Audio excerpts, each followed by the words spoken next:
He felt something break inside him the day he realized, as the story has been told, that he could no longer provide for his family the way he had always imagined. The move into the housing projects was for him a quiet humiliation. Diana's mother reportedly saw it differently. She looked at the same cramped rooms and concrete courtyards and called it a fresh start. Two people, one addressed completely different emotional weather. Years later, when Diana Ross speaks about family, she often returns to one idea. "I give them a lot of love and a lot of attention," she has said. When she is with her children, she insists she is truly there. Not half present, not distracted by headlines, managers, or the past. Fully locked in. And yet, at 81, even as she stands beneath stage lights, wrapped in sequins collecting standing ovations and lifetime achievement trophies, a question hangs in the air that almost no one dares to voice. What if survival itself is the saddest part of her legend? What if the real tragedy hiding beneath the gowns, the practiced smile and the hits that never leave radio, is a life bent by pressure, secrecy, and choices that never completely belonged to her, a life shaped by institutions that studied her, refined her, and then claimed her? This is the story of a teenage girl pulled out of Detroit and fed into a machine that managed her voice, her posture, her hair, even how her skin should appear under certain lights. It is also the story of decades of speculation she was never really allowed to answer. Diana Ross did not simply climb her way to stardom. She was carved into it. Careers were constructed around her image. Other careers withered in her shadow. While the world lifted her name to mythic status, the price was tallied in private, in narrow dressing rooms, under unforgiving spotlights, in contracts that locked in decisions she would spend years absorbing. This is not a celebration. It is a meticulous examination. In this investigation, we are not here to praise Diana Ross. We are here to examine what was taken from her increment by increment, while the cameras rolled and the applause never stopped. Chapter 1. Detroit 1944, 1963 Poverty Pressure, and the Cruel Audition. Before Diana Ross became a brand name, before wardrobe changes, record-breaking chart runs, and magazine covers, there was simply a girl born on March 26, 1944, in Detroit, Michigan, to a working-class black family trying to survive a city that promised opportunity, but rationed respect. Post-war Detroit roared with assembly lines and clanged metal, but it also enforced invisible boundaries. Black neighborhoods were hemmed in by redlining, unwritten codes, and economic ceilings. Jobs existed, but advancement came with conditions, and every condition left its own mark. In that environment, Diana learned early that composure could mean protection. Her childhood moved through small shared apartments and overfilled classrooms. Space was limited. Privacy was rare.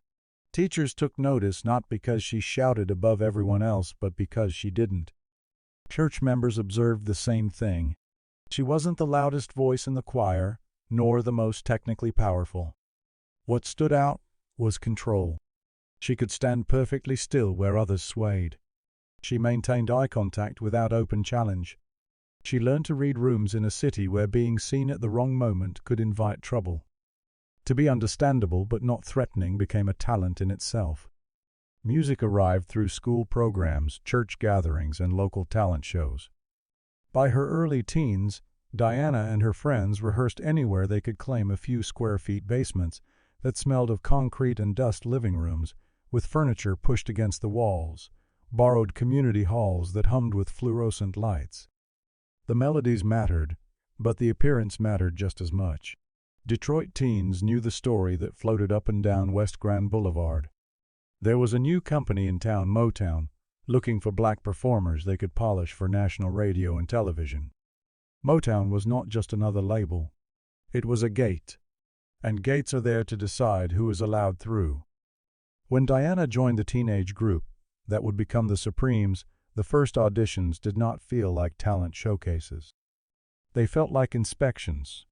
There were folding chairs lined up against the wall, men with clipboards, and eyes that tracked posture as carefully as pitch. Voices could be trained, they believed. Images had to be selected. This is where the first uncomfortable pattern appears. According to people who were present in those early days, the real question was never simply who sings the best, it was, who can be sold the furthest. That cold calculation pointed toward Diana. Industry recollections describe how Berry Gordy took notice of her quickly, not because she outsang everyone else, many agreed she did not, but because she photographed cleanly, could be coached to move with exactness, and could receive the camera's gaze without shrinking or challenging it. Motown's philosophy was blunt. Crossover success required polish, and polish required total control. Training escalated behind closed doors. There were vocal rehearsals, yes, but also what amounted to finishing school, how to walk into a room, how to sit on a talk show couch, where to place your hands during silence, how wide to smile when meeting executives. Performers were corrected mid-song to adjust their stance or expression. Stories from that era, rarely written down, often passed quietly from person to person, describe private coaching sessions where a dress hem was raised or lowered by an inch, a shade of lipstick, softened a hairstyle, modified a smile, practiced again and again, until it landed exactly where the label wanted it.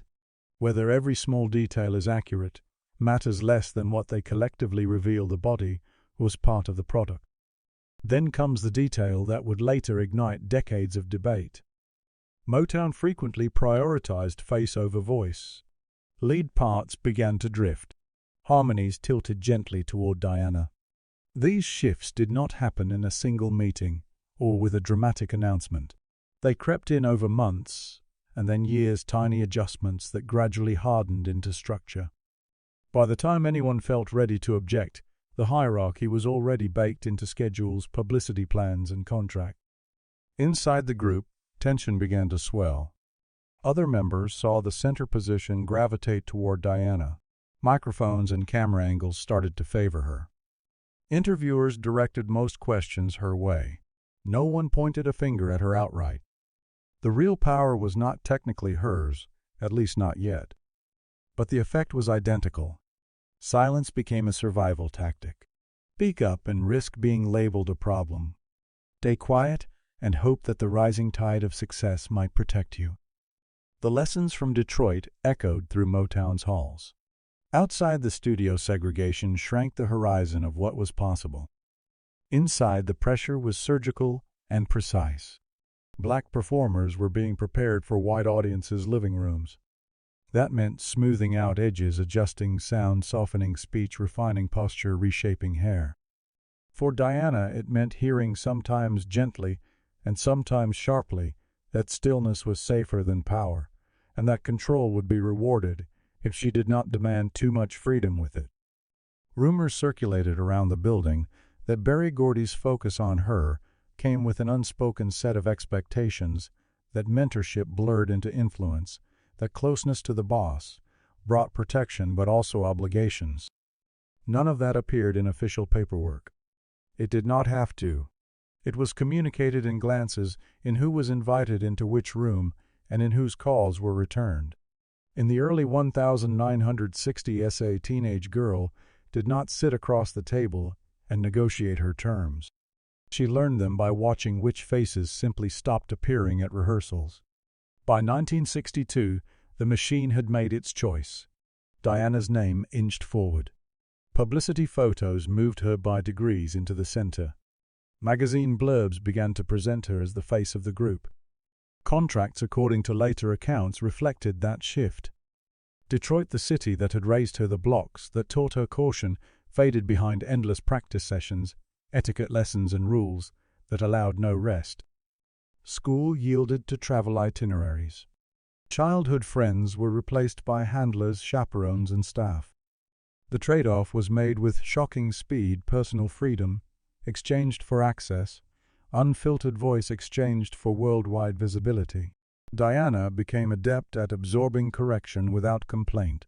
People who knew her at the time remember a young woman who rarely voiced her frustration, not because she felt no strain, but because she understood what was at risk. Being chosen meant being watched. Being watched meant being careful. Here is where future tragedies take root. The habit of swallowing discomfort. The acceptance of image as a shield even when it cuts.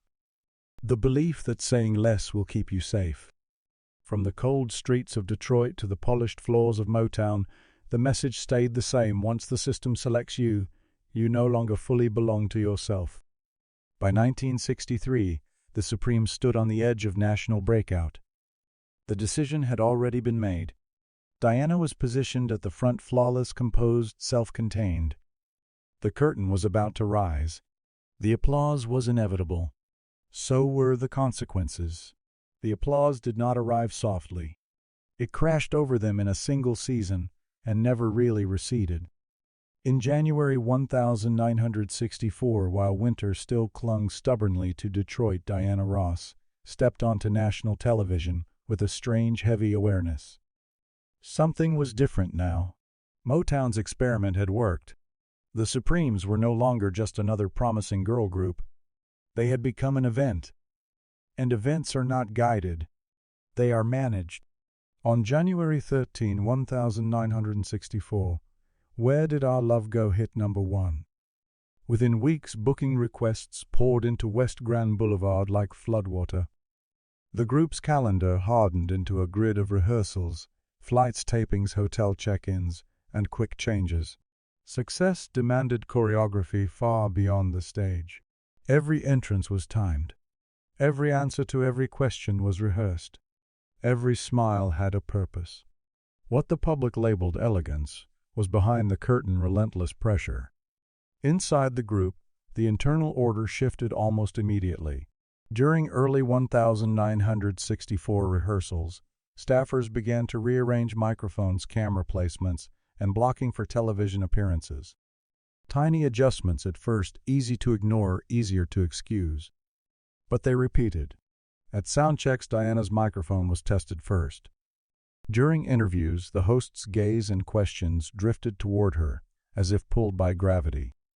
By the spring of 1964, she stood in the center by default. No memo announced the change. It was executed in offices, in quiet conversations, in directive phone calls. The reasoning, according to insiders, was brutally straightforward. Berry Gordy, it was said, believed that Diana's composure, her ability to hold herself still and precise, translated best into white America's living rooms.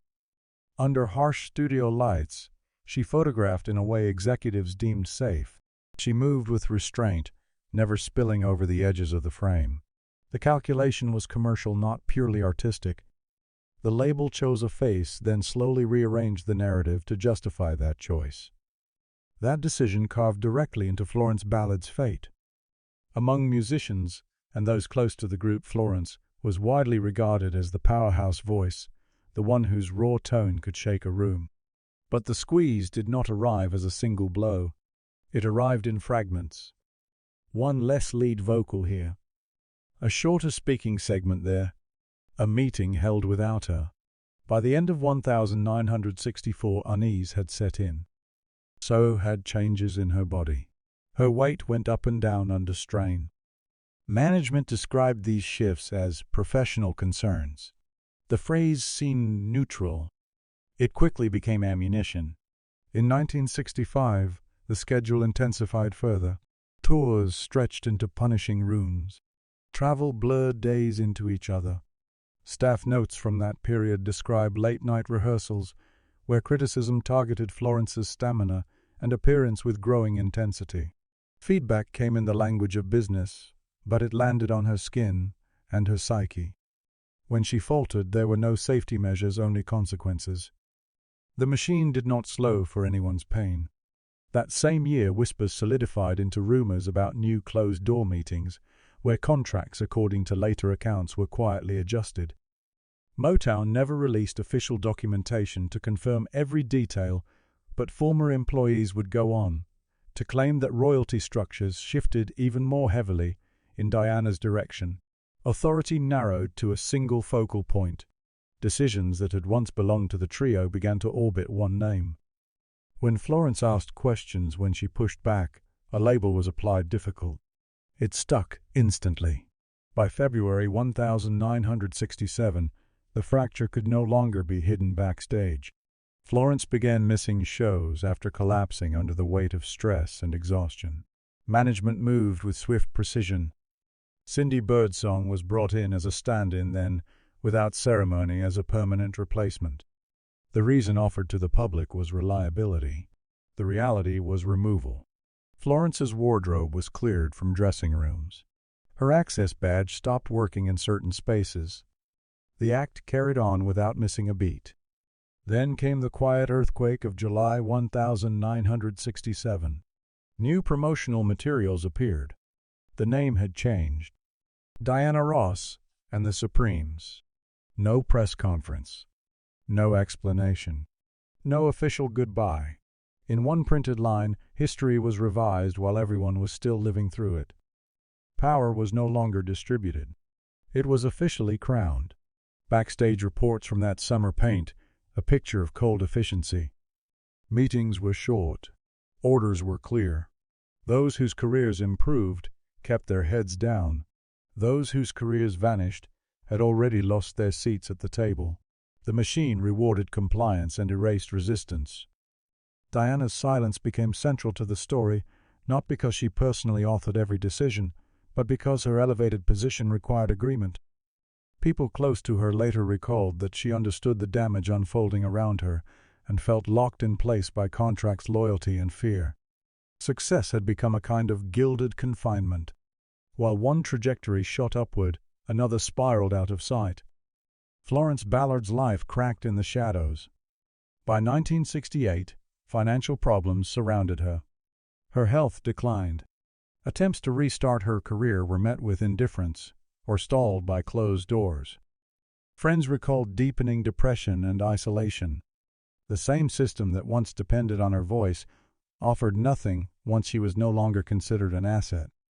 On February 22, 1976, Florence Ballard died, at the age of 32, reportedly impoverished. The news did not create the impact it should have at first. It landed slowly, then exploded across time. Fans began to look back on the triumph of the Supremes with a new lens, one clouded by grief and suspicion. The questions that rose had no satisfying answers. Who tried to intervene? Who had the power to? Who decided it was safer not to? For Diana Ross, the crown now carried a permanent stain. Every award, every glowing profile, every standing ovation arrived with an invisible footnote. Admiration was fused to doubt. The public's curiosity twisted into suspicion. Did she know how bad things had become for Florence? Did she attempt to help? Or had the machinery surrounding her stripped away any real say long before those choices were on the table? The most unsettling version of the truth lies in the middle, that power can surround a person without fully belonging to them, and that silence can be enforced without a single explicit threat spoken aloud. Between 1964 and 1969, the Supremes reshaped American pop culture. They shattered ceilings, crossed color lines, and redefined what a black girl group could be on the world stage. But the burden of that breakthrough was distributed unevenly. Motown's most dazzling victory threw a long shadow one that followed its brightest star wherever she went. Once success demanded sacrifice, the system chose who would be shielded and who would be left exposed. That shadow did not disappear when the group's run ended. It hardened into a permanent question that trailed Diana Ross through the decades. Not whether she won, but what the win required. When Diana Ross walked away from the Supremes in early 1970, the story was marketed as liberation, a woman stepping out from a group, a star finally claiming her own name. Magazine covers framed it as empowerment. Talk shows repeated the same line. But the moment she crossed fully into Hollywood, that freedom narrowed into something sharper and far more dangerous. On this side of the industry, there were no harmonies, no matching gowns, no other voices to absorb attention. There was only her face blown up on screens, frozen in still images examined frame by people she would never meet. Her first stretch in Los Angeles felt disorienting. The city moved faster than Detroit and somehow felt colder. Studios hummed with machinery and traditions that had been built for white skin, white lighting standards, white beauty assumptions, white norms layered into film stock, and camera tests long before Diana ever stepped onto a soundstage. The technology did not just capture. It corrected. And every correction demanded a price. During early screen tests for Lady Sings, The Blues in February 1972, technicians circled Diana adjusting and readjusting the lights like she was a technical issue, not a person. One assistant director was said to have muttered about hotspots on camera. Another quietly recommended changes to her makeup. None of it was delivered as an insult. That was part of the horror. The system spoke in calm, neutral tones while insisting she adapt. By the time filming actually began, the schedule left almost no room for the body to recover. 12-hour days. Take after take under punishing lamps. Foundation and powder layered on, removed and reapplied until her skin had no chance to breathe. Between scenes, makeup artists pressed sponges into already sensitive skin, moving quickly to stay on time. Off camera, the names of dermatologists started circulating among leading actresses like a separate secret contact list. These visits were not described as scandalous, but as routine maintenance. Procedures were presented as small, temporary, manageable. That is where the quiet speculation began. According to people who later claimed proximity to those productions, light chemical resurfacing treatments were sometimes scheduled between shoot days, timed to smooth texture and even tone for film stock that at the time refused to handle darker skin fairly. No one used the word bleaching in official spaces. Nothing was put into writing. Appointments happened privately, often late at night, with the hope that any redness or swelling would calm by morning. Hope does not always match what the mirror reflects. By late 1973, during fittings and camera tests, for mahogany crew members reportedly noticed persistent redness along Diana's cheekbones and jawline. One stylist suggested postponing a test, worried about how it would read under the lights. The answer came back fast and final. The date stayed. The shoot went ahead. The assumption was simple: makeup could hide irritation, lighting could disguise the rest. That choice did not exist in isolation. It echoed going forward.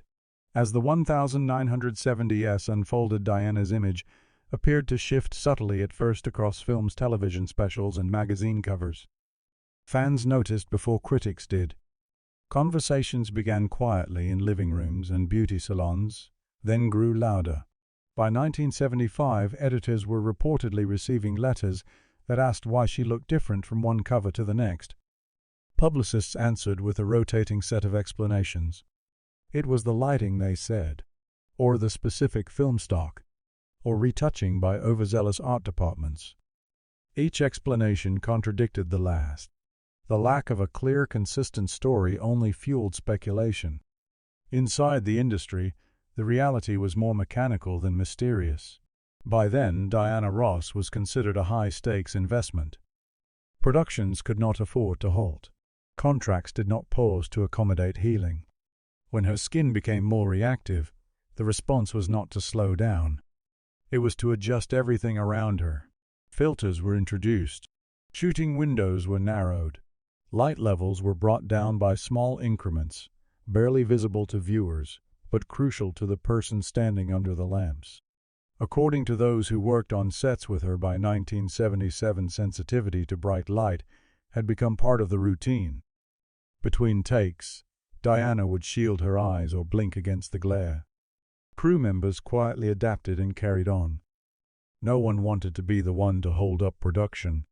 Then the conversation left the studio walls. By 1979, radio hosts and columnists were openly debating colorism, pointing to Diana as an example without asking for her consent.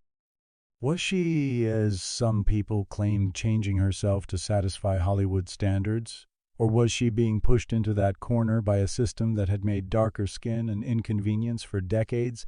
The argument hardened into accusation. Each photo, each appearance became proof for whichever side wanted to claim her. The person was swallowed by the discourse. Diana became a symbol more than a human being.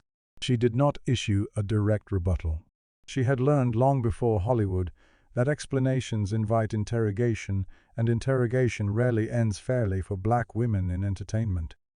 Silence, while painful, remained the least destructive of several bad options. But silence came with its own cost. It allowed everyone else to narrate her body for her. The most chilling detail from this period is not a single alleged treatment or one dramatic incident. It is how little time was afforded for consequences to unfold. According to multiple insiders, there were days when irritation had not fully calmed before cameras rolled again. Redness was covered. Tenderness was ignored. The expectation was that professionalism meant endurance. Hollywood rewarded those who absorbed damage quietly and kept working. By 1981, during a major televised performance, lighting technicians reportedly adjusted intensity mid-song after noticing signs of discomfort. Viewers at home saw only a seamless, glamorous broadcast. The people in the control room understood what it took to deliver that illusion. This was no longer treated as crisis. It was simply how things were done. What began as technical adjustments solidified into a permanent kind of scrutiny. Diana Ross was not merely acting in films and singing on stages during these years. She was placed at the center of a wider cultural battle over black beauty assimilation and survival under white-dominated standards.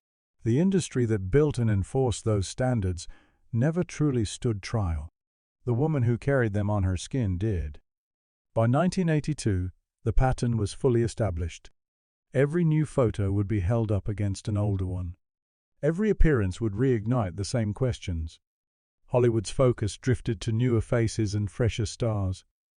Diana, however, remained under the weight of all that lingering speculation.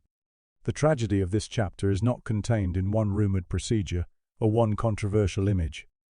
It lives in the collision of deadlines and prejudice of technology designed for one kind of body and used on another. Film demanded consistency. Human skin does not offer that. And so the system moved forward regardless, confident that image, a flattened, curated version of reality, could absorb what the body could not. This was not a chapter with a clean ending. It was the opening of a wound that never fully closed. The rooms were never truly quiet, even when the doors were shut and the music had stopped. By the early 1970s, Diana Ross had stepped out of Motown's tightly controlled corridors and into Hollywood's sprawling maze, where power no longer announced itself only through contracts and office titles. It arrived as late-night invitations, discreet phone calls, and private dinners after shows. And it almost always arrived with strings attached. In public, the official narrative was simple independence. She was presented as a solo star, a leading lady, a woman steering her own destiny. But behind that script, according to people who worked close to her back then, the range of actual choices was shrinking, not expanding. Relationships were shaped not just by emotion, but by proximity to the people who could quietly decide who stayed visible and who faded. In this world, finance, casting, and distribution were tangled together. Romance and leverage often shared the same table. One connection, heavily reported, endlessly debated, and never fully clarified, sat at the center of this era: Diana Ross's long-rumored relationship with Berry Gordy. Insiders have described a bond that went beyond contracts and studio schedules, a connection that built careers while also restricting what could be said out loud. The timing was crucial. As Diana chased film roles, television specials, and a broader brand, Motown's influence did not evaporate. It traveled with her like a shadow. Protection came bundled with expectations. Silence arrived as part of the security package. Then Hollywood added its own layer. After premieres, parties migrated from ballrooms to hotel suites. In those smaller rooms, decisions were made about future albums, movie roles, and promotional campaigns. Agents, producers, and executives discussed trajectories over glasses and hushed conversations. According to contemporaneous accounts, Diana would often be there in person while these plans were drawn up, yet not as the main decision-maker. She was the subject being discussed, not the one holding the pen. One moment from late 1975 has been frequently cited by staffers who claim to have seen it unfold. After a sold-out Los Angeles show, the celebration shifted upstairs. At some point, the mood turned from congratulation to negotiation. A film shoot date collided with a tour commitment. Someone proposed a compromise that placed the physical and emotional costs squarely on Diana, demanding more work, less rest, tighter margins. The room agreed. She nodded. On paper, it was consensus. In practice, it was pressure disguised as cooperation. This is how control operated: subtle, collaborative, furnished with smiles instead of threats. Rumors began to crystallize around the idea of don't-ask arrangements. Not legal documents filed in court, but unspoken agreements enforced by access. Speak out publicly and risk losing momentum. Cooperate quietly and the machine would keep moving in your favor. In an era before widespread conversations about power imbalances and exploitation, this dynamic was treated as normal. The industry called it professionalism. Reporters called it discretion. The scandals that followed did not explode all at once. They seeped out slowly. Tabloids fed the public a steady stream of insinuations about affairs with men who controlled budget studio schedules or magazine covers. Each new rumor forced a calculation. Deny it and invite more attention. Confirm anything and risk professional fallout. Say nothing and be accused anyway. Silence was not a shield. It was simply the least dangerous weapon available. A particularly vicious wave of speculation hit in 1978 when a columnist implied without proof that Diana's continued access to high-level projects was owed less to talent and more to personal entanglements with powerful men. The claim went unsubstantiated and unpunished. For Diana, it left another scar. From that point on, every success she earned had to fight through a haze of suspicion. Every project she turned down, every boundary she tried to draw was interpreted as evidence of some unseen trade. What fans rarely saw were the private costs. According to people who say they were close to her at the time, Diana began to live in constant alert. Words were chosen like glass, carefully, painfully. She avoided unscripted interviews that promised honesty, but usually delivered traps. She declined opportunities that seemed designed to corner her into confessions. The damage built up quietly. Relationships were strained by the pressure of secrecy. Trust became thin and hard to maintain. Her inner circle shrank. In 1980, while preparing a major televised special, a creative clash broke the surface. Diana pushed back against staging decisions that, in her view, magnified the scrutiny already swirling around her personal life. She wanted some control over what the cameras suggested. That resistance was noted. Later, when scheduling snags emerged, the willingness to accommodate her seemed limited. The lesson was delivered without anyone spelling it out: cooperation keeps the doors open. Push too hard and the room turns cold. Here is where the tragedy becomes razor sharp. Every time Diana chose to say less, audiences insisted on hearing more. Silence was framed as scheming guilt or manipulation. Few stopped to ask whether silence was in fact enforced by economic reality. Few wanted to consider what it would mean for a black woman, whose success underpinned entire companies, to openly challenge the machinery that fed off her image. The cruelest truth is that her agency during this period was both real and heavily constrained. She could select outfits, refine performances, make artistic suggestions. But she could not easily choose to disrupt the network of men, money, and institutions that depended on her compliance to keep operating smoothly. Power flowed around her like a river in flood season. She stood in the center, but that did not mean she controlled the current. By 1982, the pattern had hardened into routine. The same scandals were revisited under new headlines. The same whispers were recycled with minor edits. The industry continued to benefit from Diana Ross's name, her labor, her myth, while stepping back from any responsibility for the moral fog surrounding her. She remained highly visible and strategically voiceless. And so one question lingered, growing heavier as the years passed. How much refusal is truly possible when refusing threatens not just your career, but the livelihoods of everyone tied to your success? For Diana Ross, love leverage and work collided in rooms the public never saw, where choices were rarely simple, yes or no decisions. Every silence was later used as evidence against her. Every act of endurance was rewritten as intention. In a system that worships access and prizes secrecy, the cost of speaking out can be higher than the cost of enduring in silence. And when the outside world misunderstands that endurance, it becomes yet another accusation to answer for the rest of a life spent under watch. The curtain still goes up. That more than anything is what makes this final chapter so hard to look at directly. Diana Ross is not a ghost or a legend carved in marble. She is alive, present, and still working.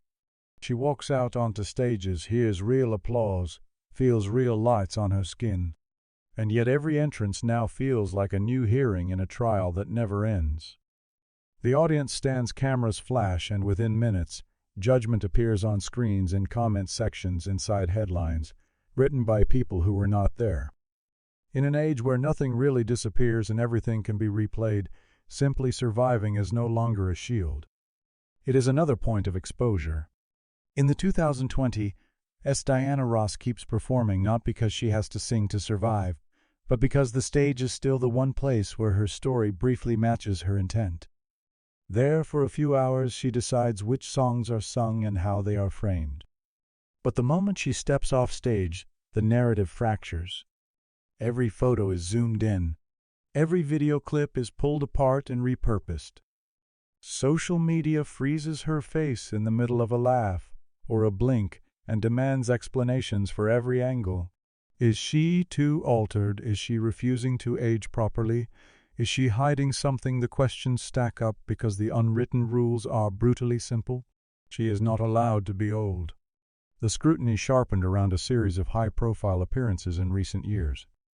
One harshly lit photo taken from the wrong angle, at the wrong second, spread faster than any context attached to it. Comment threads filled with accusations, recycled versions of old suspicions, and new insults dressed up as concern. Debates over colorism reignited. Long-standing rumors were reheated and served again as if they were new discoveries. The unresolved past returned not as reflection, but as prosecution. What changed is not the woman at the center of the frame. It is the size and shape of the courtroom. Algorithms reward outrage. Subtlety and context do not travel. So every time Diana appears, it becomes another public referendum on her life, her choices, and a body conducted by strangers who consider themselves entitled to a verdict. When she smiles through it, the smile is labeled a mask, a dodge. When she says nothing, the silence is framed as guilt. When she speaks about legacy, gratitude, or endurance, some people demand a different kind of speech confessions they believe they are owed. Any explanation is treated as an admission. Any refusal to explain is read as proof. There is no answer that can close the case. The cruelty intensifies around aging itself. Time on her face is treated as a failure, not a fact. Lines are circled and enlarged. The way she moves is analyzed as if it were evidence. Any vocal strain becomes proof of decline. And in the public imagination, decline now requires accountability. Icons are expected to be timeless yet punished if they appear to be fighting time at all. When Diana steps back from the spotlight, she is accused of hiding. When she steps forward, she is accused of pretending nothing has changed. Recent conversations have reopened scars that never healed. Commentators revisit the Supremes, years peeling apart old footage, as if they have uncovered something no one noticed before, ignoring decades of discussion and context.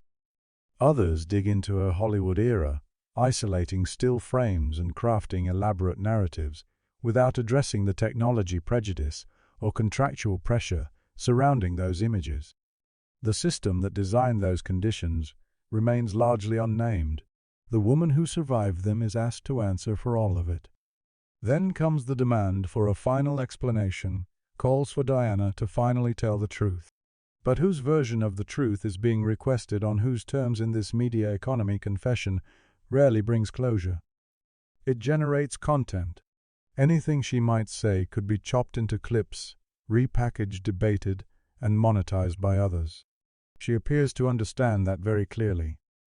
Silence, learned early in Detroit and refined at Motown and Hollywood, still looks like the least destructive option. Yet the price of that silence has never been higher. The harshest part of this phase is the absence of any real exit. Traditional scandals end with something: a statement, a settlement, a retreat from public life. Aging does not. There is no final act to time. The punishment renews with every birthday, every candid shot, every trending video. Her body becomes a living archive that strangers feel entitled to annotate and correct. Most observers do not consider the cumulative effect. Years of scrutiny seep into muscle memory, into posture, into the spaces between words. Diana's composure, her careful, measured presence, has often been mistaken for arrogance, coldness, or distance. In reality, it functions more like armor. When every sentence can be twisted and every expression can be used against you, stillness becomes a survival strategy. The industry that benefits from this controlled presence does little to absorb the fallout. Tributes are produced. Lifetime achievement ceremonies are staged. She is honored as an icon in abstract terms, while the person behind the title absorbs the backlash alone. Praise does not cancel out harm. It can amplify it by resetting expectations she is no longer physically able or humanly required to meet. There is also another quiet violation unfolding in real time: the theft of her authorship. Documentaries, think pieces, YouTube breakdowns, and social media threads recut Diana Ross's life into narratives told with an air of certainty she has never been allowed to safely claim for herself. Other people analyze her choices, assign motives, interpret her image, and divide her into eras they can argue about. Her legacy is edited in public, largely without her direct input. She becomes a character in stories she did not write, moved through scenes chosen for impact and engagement, rather than depth or truth. That is the paradox at the center of her later years. Diana Ross is visible almost everywhere and genuinely heard almost nowhere. She is asked to account for history while being denied the conditions needed to tell her story fully and without distortion. When she refuses interviews that promise vulnerability but are built for spectacle, critics call it avoidance. When she accepts ceremonial roles, they accuse her of managing her reputation. The maze is designed without a clean exit. This is why the last chapter of her life, as it stands now, feels less like a fall and more like a sentence. There is no dramatic collapse to mourn, no final scandal to close the book. There is only the ongoing reality of living under permanent observation, a life measured out in equal parts applause and accusation. A woman who is told she cannot age, cannot falter, cannot fully explain herself, because the minute she tries, her words will be taken, edited, and used to build a story that belongs to someone else. This is not a scandal waiting for resolution. It is a condition that persists, a crown that never comes off, a spotlight that never cools, an audience that will not leave the room. That may be the most devastating truth of all.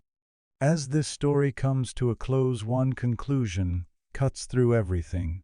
Diana Ross did not lose her life, but she did lose something just as irreversible: the simple, fundamental right to be seen first as a human being.